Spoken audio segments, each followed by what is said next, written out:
Good morning बच्चों, have a nice day. हम इलेक्ट्रोस्टेट पढ़ रहे हैं और इलेक्ट्रोस्टेट के वन बाई करके सारे टॉपिक पढ़ ली। एक बीच में से छोटा सा टॉपिक है, एग्जाम के बेस्ड पूछा नहीं जाता है, लेकिन अगर आपको अदर किसी फॉर्म में यूज करना हो तब आपके लिए ये टॉपिक इंपॉर्टेंट है, वो भी मैं आपको करवा देती हूँ।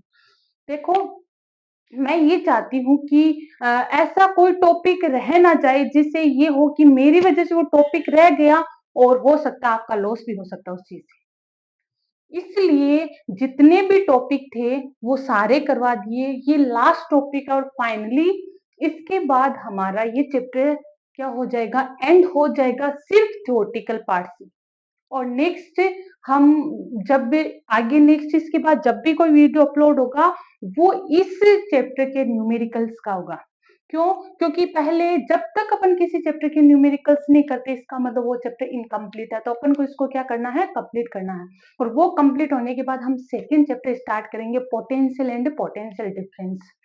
अच्छे से पढ़ेंगे, जैसे ये चैप्टर पढ़ा है वैसे वैसे वो चैप्टर पढ़ेंगे। बस आप कंटिन्यू देखते जाइए। हाँ, प्लीज रिक्वेस्ट सब्सक्राइब जरूर कर दीजिए, क्योंकि आपका एक क्लिक ही मेरे लिए बहुत, ये मान लो, हेल्प का कार्य करता है।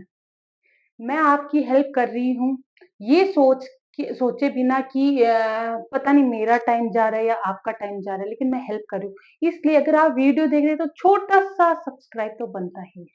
अब देखो, electric field intensity in form of charge density. आपको इलेक्ट्रिक फील्ड इंटेंसिटी निकालना है, लेकिन कौन सी फॉर्म में निकालना है, चार्ज डेंसिटी। अभी आप इलेक्ट्रिक फील्ड इंटेंसिटी पढ़ चुके हो और उसको भी आपने निकाला था, लेकिन कौन सी फॉर्म में निकाला था, जब आपको चार्ज दे रखा था। दूसरा, आपने इलेक्ट्रिक फील्ड इंटेंसिटी निकाला था, कब निकाला था, गॉस लॉ अपन ने जो पढ़ा था उस बेस्ड निकाला। लेकिन आपके पास अगर कंटिन्यूअस चार्ज है लेकिन वो क्या नहीं है, इनफाइनाइट नहीं है, तब आप इलेक्ट्रिक फील्ड इंटेंसिटी कैसे निकाल सकते हो वो भी बता दो, ताकि मेरी वजह से आपका कुछ छोटा सा पॉइंट मिस ना हो जाए। तो नेक्स्ट स्टार्ट करते हैं, electric field intensity in form of charge density. देखो, अपनी चार्ज डेंसिटी कितनी टाइप्स की थी, पहले तुम उनको लिखती ताकि आपको ये पहले वाले टॉपिक है वो हर वीडियो में रिवाइज होते रहे कि नहीं मैम ने ये टॉपिक करवाया था। तो सबसे पहली चार्ज डेंसिटी क्या थी, लेमडा। लेमडा किस पे होती है, एक लीनियर, जिसको हम लीनियर चार्ज डेंसिटी कहते थे, इसका मतलब एक लाइन पे होती है और वो लाइन 0 से स्टार्ट होती है। टोटल लेंथ कितनी होती है, यहां तक L। आप ये कह सकते हो यहां से यहां तक की इसकी लेंथ कितनी है, L। और इस पे कंटिन्यूअस चार्ज, ऐसे कंटिन्यूअस चार्ज, हाँ मैम दिख रहे हैं, कंटिन्यूअस चार्ज है, मैं नोट करी हूं कंटिन्यूअस चार्ज, इसका मतलब चार्ज डेंसिटी कितनी है, लेमडा। अब आपको चार्ज नहीं दे रखा, अब आपको दे रखा कंटिन्यूअस चार्ज, इसका मतलब आपको चार्ज डेंसिटी दे रखी है। तब आपको पूछ ले किसी पॉइंट आर पे, किसी पॉइंट पी जो आर डिस्टेंस पे है, उस पे इलेक्ट्रिक फील्ड इंटेंसिटी स्क्वायर के थ्रू निकालो। बहुत इजी भी है, बस है तो आपके समझने की बात है। नेक्स्ट यही था, अगर आपके पास ये ना दे कि एक सीट दे दे, एक सीट दे दे फाइनाइट लेंथ की, और उस पे भी अगर चार्ज क्या हो, कंटिन्यूअस चार्ज हो, ऐसे कौन सा चार्ज हो, कंटिन्यूअस चार्ज हो, और आपको कंटिन्यूअस चार्ज है इसका मतलब पहले देखना है कौन सी चार्ज डेंसिटी है। सीट है तो आप सब जानते हो चार्ज डेंसिटी क्या होती है, सिग्मा, और यहां से यहां तक का टोटल एरिया कितना है, ए। टोटल एरिया कितना है, ए। थर्ड, आपको कोई स्पेयर दे दे और आपको पूछ ले इससे आर डिस्टेंस पे, इससे आर डिस्टेंस पे एक पॉइंट पी है जिसपे आपको इलेक्ट्रिक फील्ड इंटेंसिटी निकालना। थर्ड और लास्ट क्या है, स्पेयर वॉल्यूम जिसका हो, जिसकी रेडियस तो लेके ही चल सकती हूँ क्योंकि स्पेयर बनता है उसकी कुछ ना कुछ रेडियस होती है, वो रेडियस क्या है, आर।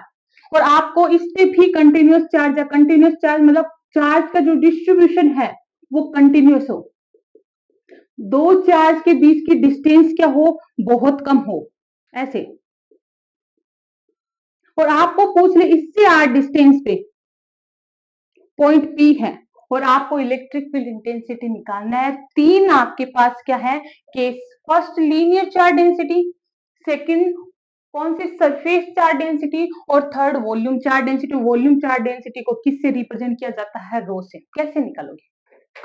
देखो ऐसा कुछ भी दिया हुआ हो, कंटिन्यूअस हो, लेंथ फाइनाइट हो, तो सबसे पहला काम उसको आइडेंटिकल, आइडेंटिकल का मीनिंग समझना। आप आइडेंटिकल का मतलब सारे जो पार्ट कर रहे हो वो सेम हो। तो सबसे पहला काम क्या होगा कि जो भी आपको लाइन दो, चाहे सरफेस दो, चाहे स्पेयर दो, उसको कंटिन्यूअस या फिर आइडेंटिकल पार्ट में डिवाइड कर लो। जैसे मैंने ये इसको छोटे छोटे पार्ट में डिवाइड कर लिया। चलो मैं एक पार्ट ले लेती हूँ बीच में से, एक पार्ट ले लेती हूँ ऐसे। ये जो रेड कलर का मैंने एक पार्ट लिया है, कितनी लेंथ है? DL। ऐसे ही मैं DL लेंथ के छोटे छोटे, DL लेंथ के छोटे छोटे आइडेंटिकल मतलब एक समान लेंथ सबकी क्या होगी? एक समान पार्ट में डिवाइड कर लेती हूँ इस पूरी को। मैम ऐसा क्यों किया? क्यों? क्योंकि आपके मैथमेटिक्स में एक साइन यूज होता है इंटीग्रेशन। कौन सा साइन? इंटीग्रेशन, ये वाला। इंटीग्रेशन क्या काम करता है? अगर आपके पास सेम चीज हो और उनको ऐड करना हो, अगर आपके पास आइडेंटिकल पार्ट हो और आपको उनको ऐड करना हो, तो आप क्या करोगे? किसी एक पार्ट को ले लोगे। एक आइडेंटिकल है तो एक पार्ट को ले लो और फिर उसके लिमिट लगा दो। यहाँ ये लोअर लिमिट और ये अपर लिमिट। लोअर का मतलब जहां से स्टार्ट, मान लो ये 0 से स्टार्ट हो रहा है, 0 से, टोटल लेंथ कितनी है? L।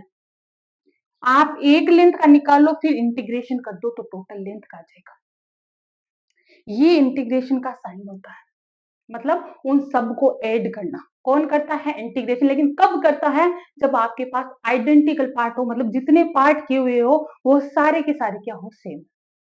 यही इसने इजी बनाने के लिए किया था, सारे को सेम, इस पूरी को सेम पार्ट में क्या कर दिया? डिवाइड, और एक पार्ट का निकाल दिया, फिर सीधा इंटीग्रेशन कर दिया, तो टोटल इलेक्ट्रिक फील्ड इसके कारण आ गया। कैसे? आपको इलेक्ट्रिक फील्ड, देखो आपने अगर इसके कारण इलेक्ट्रिक फील्ड निकाला तो ये स्मॉल इलेक्ट्रिक फील्ड है, और जैसे DL है वैसे स्मॉल इलेक्ट्रिक फील्ड को DE से रिप्रेजेंट किया जाता है। जैसे ही आप इलेक्ट्रिक फील्ड को DL लेंथ के कारण इलेक्ट्रिक फील्ड यहां निकालोगे तो वो कितना होगा? DE। यहां लिख भी सकते हो, electric field intensity due to length element, इसको कहते हैं लेंथ, और लेंथ का एक एलिमेंट ही तो है लेंथ एलिमेंट। कितना हो जाएगा? डी के, तो क्या होता है? कांस्टेंट। क्यू, अब चार्ज भी कितना होगा? अब अपन को ये पता नहीं कितना चार्ज है, लेकिन ये मान के चलती हूँ इस इतने से पार्ट में चार्ज कितना है? DQ। क्यों? क्योंकि मेरे को पता नहीं है चार्ज कितना, मान के चलती हूँ DQ है, अपॉन यहां से यहां तक की डिस्टेंस कितनी है? R square. यही तो फॉर्मूला था, KQ अपॉन R स्क्वायर। लेकिन यहाँ DE निकाल रहे हो, ये तो एक पार्ट का था, ऐसे बहुत सारे पार्ट होते हैं, तो आपको तो इस पूरे के कारण निकालना है, तो आप क्या लिखोगे?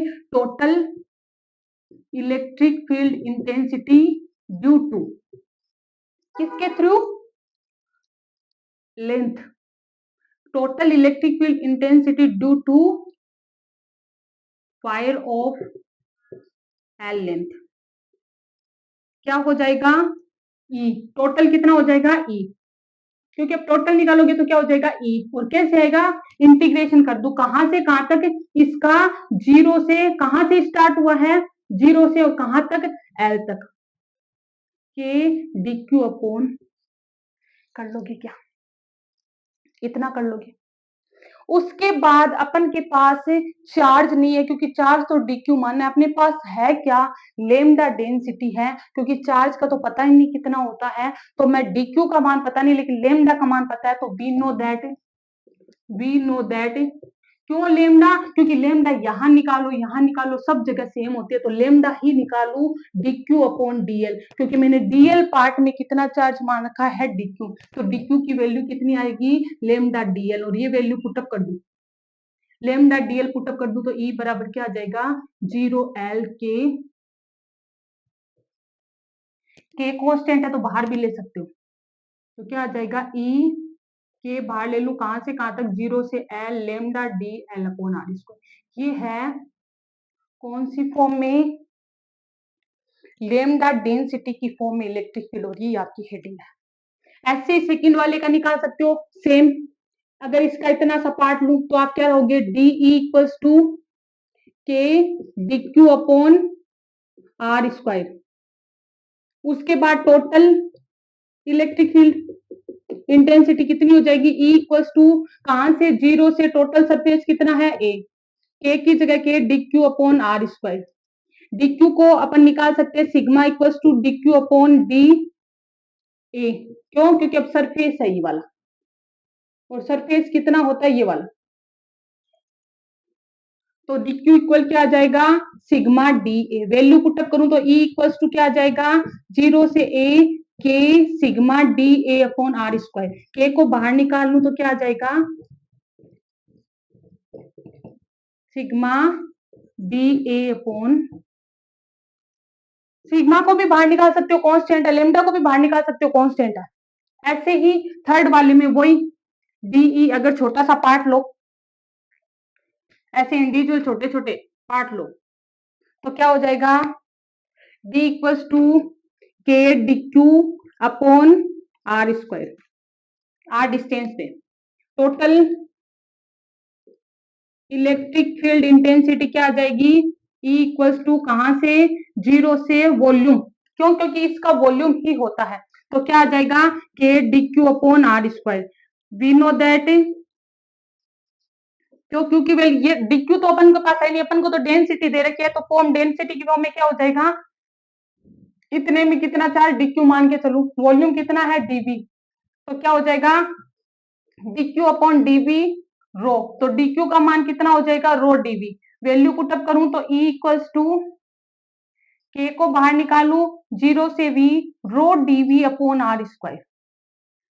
तो ये फॉर्म हो गई, ये फॉर्म लेमडा चार्ज डेंसिटी की फॉर्म में इलेक्ट्रिक फील्ड, ये सरफेस चार्ज डेंसिटी की फॉर्म में इलेक्ट्रिक फील्ड, और ये वॉल्यूम चार्ज डेंसिटी की फॉर्म में इलेक्ट्रिक फील्ड। तो ये भी अगर आपको चार्ज ना देके और चार्ज डेंसिटी दे दी और इलेक्ट्रिक फील्ड निकालना, तो आप ये फॉर्मूला भी यूज कर सकते हो। और ये इस चैप्टर का लास्ट टॉपिक था, और ये क्या हो गया, एंड हो चुका। अब हम